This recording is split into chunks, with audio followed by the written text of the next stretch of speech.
Dobro večer. Gost večerašnje emisije Patrik Barrio, član nezavisne međunarodne komisije za istraživanje stradanja Srba u Sarajevu u periodu 1991-1995. godina.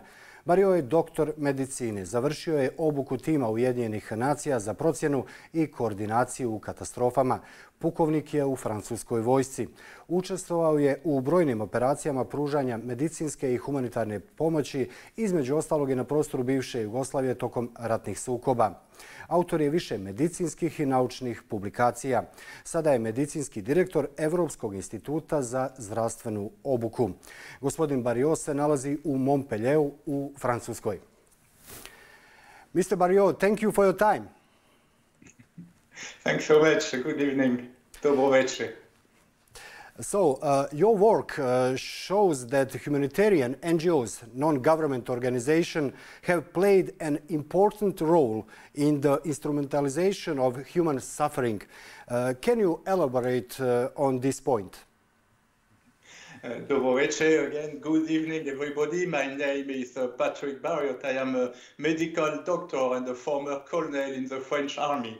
I witnessed the entire war in the former Yugoslavia unfold from the beginning to the end. What I witnessed was not all coherent with how Western media has portrayed at the time and since. As a military doctor, I have a great experience of wartime treatment and care, and I would like to share with you my analysis of what really occurred. To answer your first question, regarding the humanitarian NGOs, it is important to provide a historical backdrop. During the Biafran War in 1968, the suffering of the Biafran population was over-dramatized. The terrible images were exploited in the Western media, which has the desired effect of relegating the political issues of the conflict to the background. Bernard Kouchner and the French doctors decided to break with the neutrality of the Red Cross. Their declared aim was to raise public awareness through media hype, media sensationalism. For these doctors, the doctrine of humanitarian aid was to advocate intense media coverage of conflicts and the right to interfere. A press agency organized a media campaign suggesting that genocide was taking place in Biafra. The campaign generated hundreds of articles throughout the world about genocide by hunger, with images of starving children being used to compare it to the extermination of Jews during the Second World War. I quote from the French daily Le Monde in its 21st of August 1968 edition, I quote, "The most dreadful genocide that has been perpetrated since the Second World War is continuing." Bernard Kouchner and the French doctors founded the Organization for the Fight Against Genocide in Biafra, which raised substantial funds for the cause. They took up the cause of the Biafran secessionists and supported Biafran independence, in other words, the political objectives of France. Some years later, it was established that there had been no genocide in Biafra at all, and even that the use of the term genocide was unjustified. It was established that the use of the term genocide had been instigated by French intelligence services and widely picked up by Bernard Kouchner and the mainstream media.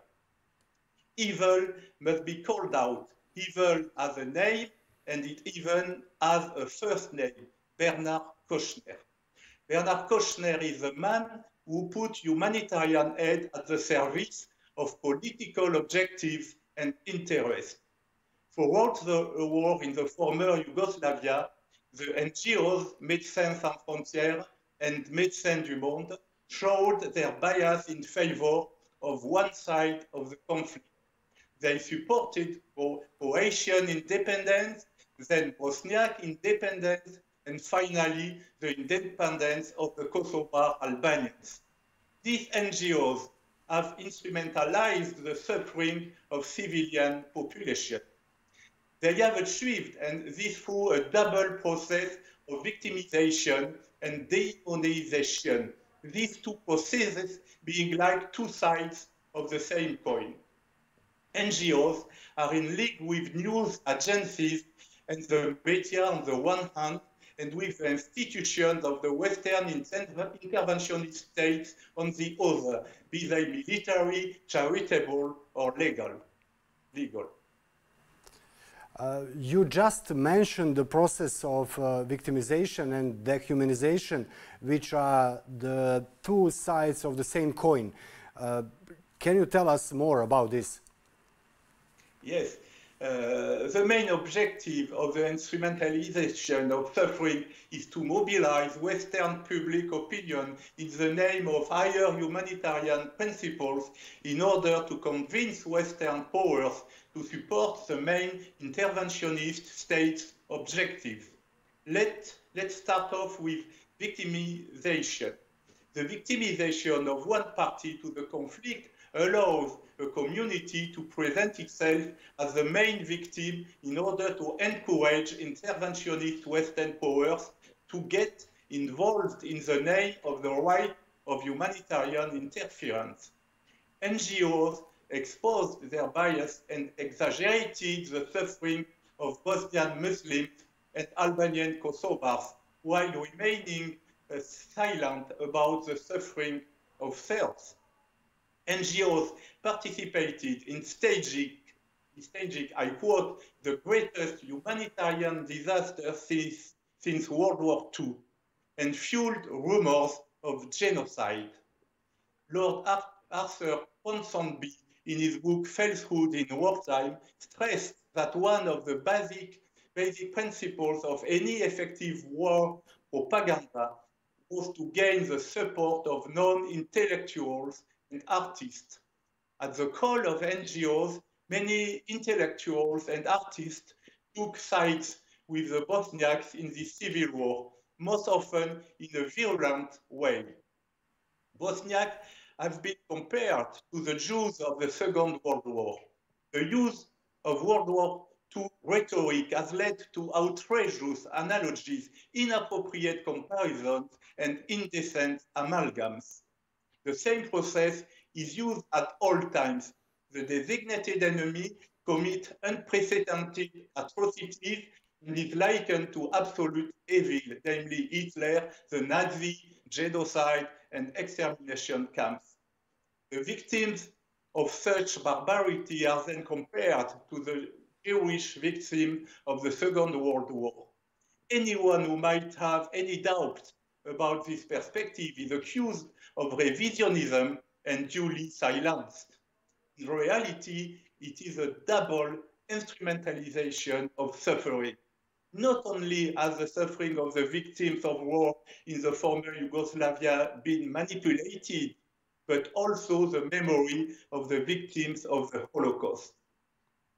From the start of the war in 1992, the Bosniak presidency denounced a genocide against Muslims and drew a parallel with the Holocaust of the Second World War.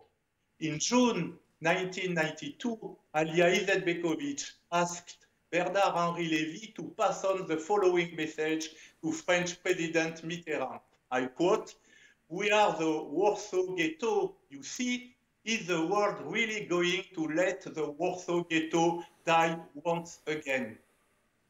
From 1992 to 1995, the Serbs in Sarajevo were subjected to a double blockade, both internal and external blockade.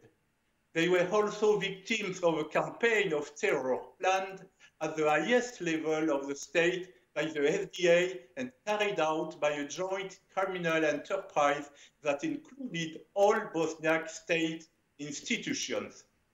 One of the specific aspects of this terror campaign was the creation of a vast network of private prisons in which the worst atrocities, torture, and gang rapes were committed.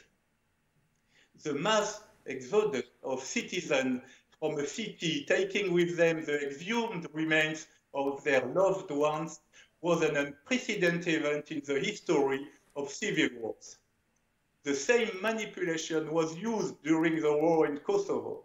The investigation by Daniel Pearl and Robert Bloch, published in the Wall Street Journal at the end of December 1999, established that, I quote, Kosovar Albanian activists, humanitarian organizations, NATO, and the media fed each other to give credibility to rumors of genocide.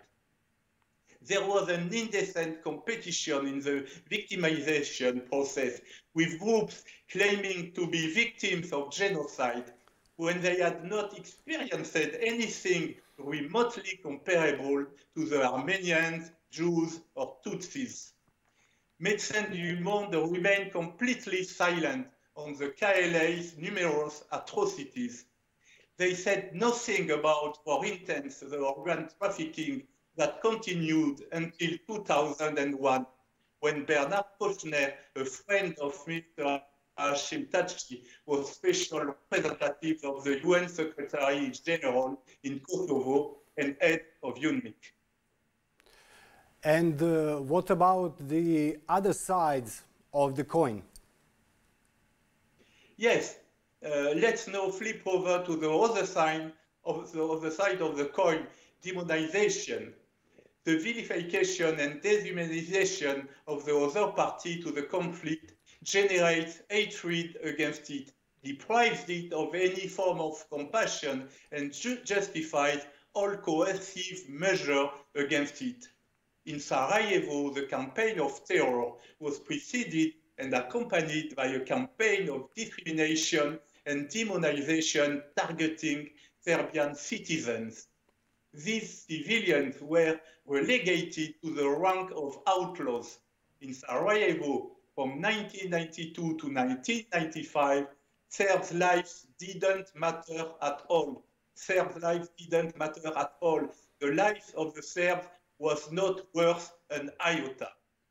The victimization of Bosnian Muslims has resulted in the demonization not only of the Serbian leadership, but also of the Serbian people as a whole. The entire population was portrayed as genocidal.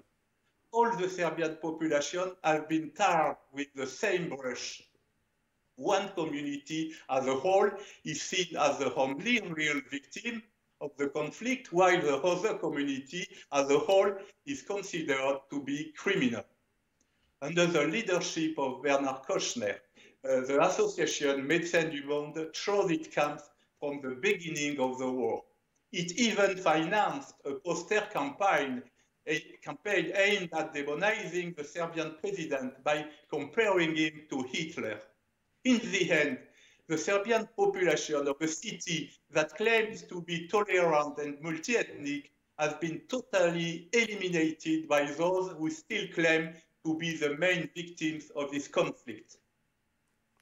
In Sarajevo, NGOs, non-government organization, played an important role in the delivery of humanitarian aid in conjunction with the United Nations High Commissioner for Refugees. Has this humanitarian aid been fairly distributed? In Sarajevo, the UNHCR was coordinating the actions of NGOs with the Bosniak government. Nearly all of the humanitarian aid arriving through the airport, tunnel, and road convoys was controlled by the Bosniak government and the ruling SDA party. Minister Hasan Mijatović monitored the humanitarian aid delivered by the UNHCR and NGOs. The problem was not so much the volume of humanitarian aid as the discrimination in how this aid was distributed to the detriment of the Serbian population in Sarajevo. UNHCR was the de facto supplier for the Muslim sector of Sarajevo and especially for the Bosniak army in its war effort. The tunnel under the airport that connected the Dobrija and Butnir neighborhoods was initially reserved for the Bosniak army's operational needs to transport military equipment and troops. It later allowed the passage of many officials and diplomats from Muslim countries, as well as intervention from Muslim charity associations. A black market proliferated, allowing war profiteers to build their fortunes with the complicity of civil and military Bosniak authorities. You have just spoken to us about the connivance between humanitarian NGOs and the media in the instrumentalization of human suffering. What about the relations between NGOs and military or legal institution of intervention states during the war in ex-Yugoslavia? Well, NGOs, in fact, acted as auxiliaries to the ICTY. Victim testimonies collected by Médecins du Monde were handed over to the ICTY, and Médecins du Monde called on NGOs to collaborate with them. Weapon deliveries and military intelligence were often carried out under the guise of humanitarian aid. Arms deliveries were made by planes in UN colors, supposedly to transport wounded people, and even by UNHCR humanitarian convoys bound for Sarajevo. Western armies are known to frequently infiltrate humanitarian NGOs for intelligence missions. This was particularly the case in Bosnia and Kosovo. In Bosnia, just like in Pakistan and Afghanistan, several Muslim charities, particularly those financed by Saudi funds, have played a pivotal role in the dissemination of fanatical beliefs among the population. Bodies such as the International Islamic Relief Organization, IIRO, or the Third World Relief Agency, TWRA, have provided support to the proliferation of networks of Islamist fighters. The Commission's report outlines numerous examples of this type of collusion. Can you talk about the transmission of post-traumatic stress disorder from parents to their children or even to their grandchildren? Yes, post-traumatic stress disorder is a set of symptoms including anxiety, depression, insomnia, fear, and various behavioral disorders. These symptoms can not only affect people who were directly exposed to a traumatic experience, but also their offspring and relatives. Two types of transmission have been observed: the family transmission and the collective or national transmission. Family transmission refers to observable exchange between two generations in actual physical contact, beginning with the relationship between parents and children. This form of transmission can be conscious and explicit through words, stories, and narratives based on family conversations, among other things. It can also be unconscious and silent, the trauma spreading from one person to another without passing through the narrative. A parent can transmit a trauma through his or her behavior and attitude. It is called non-verbal language.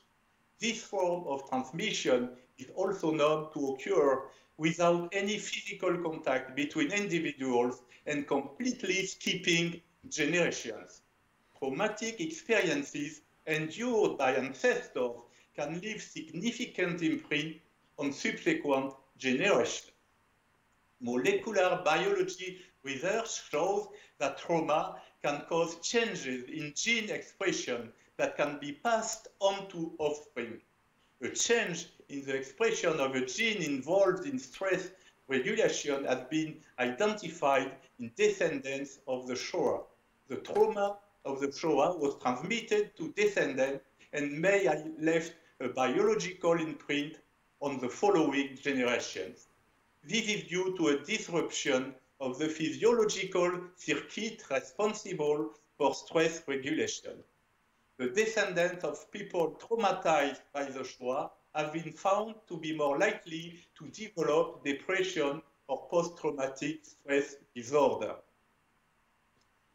Collective transmission, on the other hand, needs to be seen within a heavy historical and cultural context. It concerns individuals bound by a trauma that has affected the entire national community. We must keep in mind that during the second half of the 20th century in the territory of Bosnia, Serbian people were exposed to two major conflicts, the Second World War and the Bosnian War. Both conflicts involved the same aggressors coalescing against the Serbian people. Throughout this period, the biological and cultural survival of the Serbian people was severely under threat. Besides the threat of genocide, there was also the menace of cultural extinction. All aspects of Serbian culture were targeted, notably religion, churches, cemeteries, the Cyrillic alphabet, literature, and music. These assaults and threats have generated a deeply rooted culture of survival. Within the group, whether individuals were directly exposed or not, the collective trauma still overshadows daily life. We identified these two distinct types of transmission among families who lived in Sarajevo during the war using two different methods. First, a standardized PTSD questionnaire used regularly throughout the world, and second, a questionnaire specifically adapted to the context of Sarajevo and Bosnia. The result of this survey showed high rates of PTSD in the different generations that lived through one of both wars, indicating the proven transmission of traumatic sequelae. We were particularly startled when we analyzed the data of the second questionnaire. We found that youngest generation who had not directly experienced the aforementioned events nor been in direct contact with the most traumatized generation had scores that were eerily similar to all other generations. These findings clearly demonstrate that the powerful effects of collective transmissions. Details of the study can be found in the Commission report. Did the Dayton Accords end the war, or is the war continued by others non-military means? Since the end of the war, most traces of Serbian presence in Sarajevo have been erased. The encryption in Cyrillic letters have been deleted. Streets have been renamed, some in honor of Bosniak forces. After the end of the war, criminals like Satso have been glorified and have received the greatest tributes from the Bosniak nation. Since the Dayton Peace Accord, desecrations of Orthodox churches and cemeteries have become the rule and have often coincided with Orthodox holidays. Churches are regularly vandalized, front doors burned, windows broken, altars destroyed, icons and sacred objects stolen, and offensive graffiti sprayed on the walls. In Serbian graveyards, tombs continue to be destroyed or splashed with paint. Serbs, even dead, are considered undesirable in Sarajevo, not even being able to rest in peace in a city that claims to be tolerant and multi-ethnic. No investigation has been able to identify and trace the perpetrators of these desecrations. The silence of intellectuals, civil society representatives, and non-governmental organizations can only be interpreted as a form of approval. It is a continuation of the war by other means aimed at inciting the few remaining Serbs to leave and deterring those who might intend to return. Contempt for dead Serbs taken many forms. During the war, bodies of murdered Serbs were thrown in the Miljachka River, in rubbish stumps, or in ditches in front of cemeteries. Not a single monument in memory of the Serbian victims of Dobrovoljačka Street, or Falici or Kazani has been erected, where plaques have been placed in the Great Park of Sarajevo or elsewhere. They have been systematically destroyed. And today, many pro-Bosniak organizations use memorial ceremonies, Day of the Truth, Memorial Day, Remembrance Day, not to honor the dead, but to foster hatred between communities. Several so-called scientific research institutes have purely political or religious objectives. Some institutes presenting themselves as scientific research centers are in reality organizations which use lobbying strategies and which launch hateful petitions. More than 25 years after the war ended, newspapers published without question the Bosniak propaganda of the 1990s. The Western fiction and entertainment industry has fully adopted Bosniak propaganda in all its production, television serials, fiction movies, and novel songs. 25 years after the war, public opinion is still molded in this Hollywood representation of the war in Sarajevo. It is outrageous that no intellectual rebels against this insidious propaganda under the guise of entertainment. Is the denial of justice also one of these means? Yes, of course it is. Perpetrators of war crimes, crimes against humanity, and genocidal acts against Serbs have benefited from exceptional leniency from judges and often complete impunity. Both international, ICTY, and Bosniak courts have contributed to this sham of justice. Violences against Serbs have never been qualified for what they were: war crimes, crimes against humanity, and genocidal acts. Crimes that should have been classified as war crimes or crimes against humanity have been qualified as mere common crimes or as concealments of crimes. The perpetrators of these atrocities have escaped justice. Either they have not been charged or their crime had not been adequately qualified. They have also, more often than not, been declared not criminally liable due to psychiatric disorders, or they have been acquitted or given lawful sentences in view of the seriousness of the crimes. The obstacle to the restitution of illegally seized property and the lack of compensation for the serious damage suffered by Serbs are part of this denial of justice. What are the conclusions of the Commission regarding the number of dead and wounded Serbs in Sarajevo, and what about the search for the missing Serbs? Very important question. About 3,000 Serbian civilians were killed in Sarajevo from 1991 to 1995. The Commission had access to 2,907 complete and preliminary cases, 2,788 adults, and 119 children. Out of these 2,907 civilians murdered, 714 or 25% were killed in their home. Almost 2/3 of these deaths were linked to criminal acts.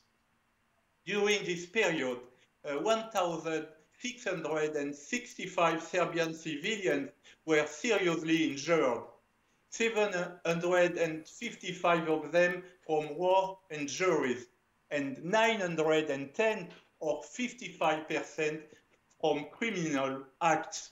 It is important to realize then that the majority of the dead and wounded are therefore not linked to acts of war, but to criminal acts.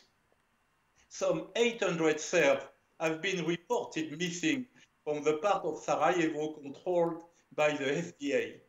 Institutions led by Bosniak SDA officials have made immense efforts to cover up the crimes committed against Serbian citizens. To this date, about 260 Serbs have still not been found. The number of missing Serbs is probably higher because entire families having been wiped out without a survivor being able to report it. These missing persons are neither identified nor counted. In the 28th century, in the heart of Europe, Serbian citizens from the FDA-controlled city of Sarajevo were horribly slaughtered in their homes and dumped in landfills. Many are still waiting to be found. Their families are still expecting from the competent institutions in this part of Sarajevo to take the necessary steps to find their loved ones. It's a basic human right to be able to bury loved ones with dignity and finally obtain peace.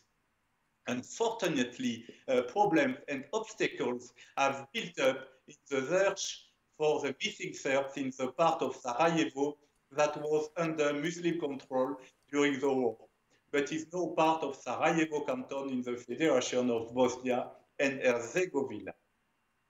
Several excavations, such as at the mass graves of the Lav Cemetery in Kazani, have been carried out, uncovering piles upon piles of bodies of murdered Serbs. Unfortunately, these excavations were in almost all cases interrupted and never completed. Of the 802 Serbs identified who had disappeared in Sarajevo between 1992 and 1995, the number of missing Serbs is probably higher, only 129 were exhumed for mass graves. The institutions of the Federation of Bosnia and Herzegovina are guilty of the concealment of human remains, the destruction of evidence, and the obstruction of justice in criminal wartime investigations.